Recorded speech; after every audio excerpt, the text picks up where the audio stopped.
നമസ്കാരം, വീണ്ടും മറ്റൊരു വീഡിയോയിലേക്ക് സ്വാഗതം. ഞാൻ കുറച്ച് ദിവസങ്ങൾക്ക് മുന്നേ നമ്മുടെ ജനനായകൻ എന്ന് പറഞ്ഞ ഒരു സിനിമ കണ്ടു. വിജയുടെ ആ പടം തമിഴ്നാട്ടിൽ ബാൻ ചെയ്തിരിക്കുകയായിരുന്നു. ഇപ്പോൾ അടുത്ത കാലത്താണ് കണ്ടത്. അപ്പോൾ ഈ പടം തിയേറ്ററിൽ നിന്ന് പോയതിന് ശേഷം ആവാം അതിനെക്കുറിച്ചൊരു വീഡിയോ ചെയ്യേണ്ടത് എന്നുള്ളൊരു ചിന്താഗതിയാണ് ഞാൻ എടുത്തത്. ഇത് പറയാൻ കാരണം എന്താ വെച്ച് കഴിഞ്ഞാൽ അതിൽ പല ഭാഗങ്ങളും സൂപ്പർ പടം. എന്തായാലും എല്ലാവരും OTT വരികയാണെങ്കിൽ കണ്ടേക്കും. OTT വന്നോന്ന് എനിക്കറിയില്ല. വരികയാണെങ്കിൽ കണ്ടേക്കും. നല്ല പടമാണ്, ഒരിക്കലും നഷ്ടം വരില്ല. പറയാൻ കാരണം അതിലത്തെ ഒരു ഭാഗം എന്നെ വല്ലാണ്ട് ഹാർട്ട് ടച്ച് ചെയ്തു.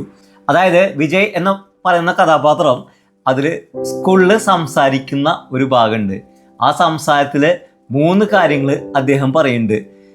ആദ്യമായിട്ട് ആൾ പറഞ്ഞത്, നമ്മുടെ ശരീരത്തിൽ ഒരാൾ തൊടുകയാണെങ്കിൽ, അത് നമ്മുടെ ചെസ്റ്റിലാണെങ്കിൽ അമ്മയോട് പറയുക, നമ്മുടെ പുറകുവശത്താണെങ്കിൽ അമ്മയോട് പറയുക, നമ്മുടെ മുൻവശത്താണെങ്കിൽ അത് ഏറ്റവും വലിയ കുറ്റകരമാണ്, അമ്മയോട് പറയുക.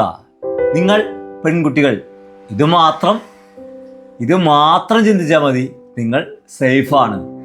പറയേണ്ടത് അമ്മയോട് എന്നൊരു കാര്യമാണ് അദ്ദേഹം പറഞ്ഞത്. ആ ഡയലോഗ് ഭയങ്കര ഇഷ്ടപ്പെട്ടു. എന്തുകൊണ്ടാണ് ആ സിനിമ ബാനാക്കിയതെന്നും പിന്നെ എന്തുകൊണ്ടാണ് അത് ഇങ്ങനെ OTT അല്ല ലീക്കായതെന്നും നമുക്ക് അറിയില്ല.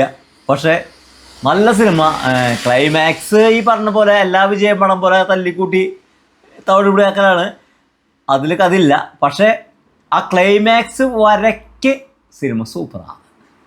ക്ലൈമാക്സിനെ എനിക്ക് അങ്ങനെ അക്സെപ്റ്റ് ചെയ്യാൻ പറ്റിയില്ല. വേറെ നിവൃത്തിയൊന്നുമില്ല. പിന്നെ ബോബി ഡിയോള് ഒരുപാട് സിനിമകളിലും നായകനായിരുന്നു.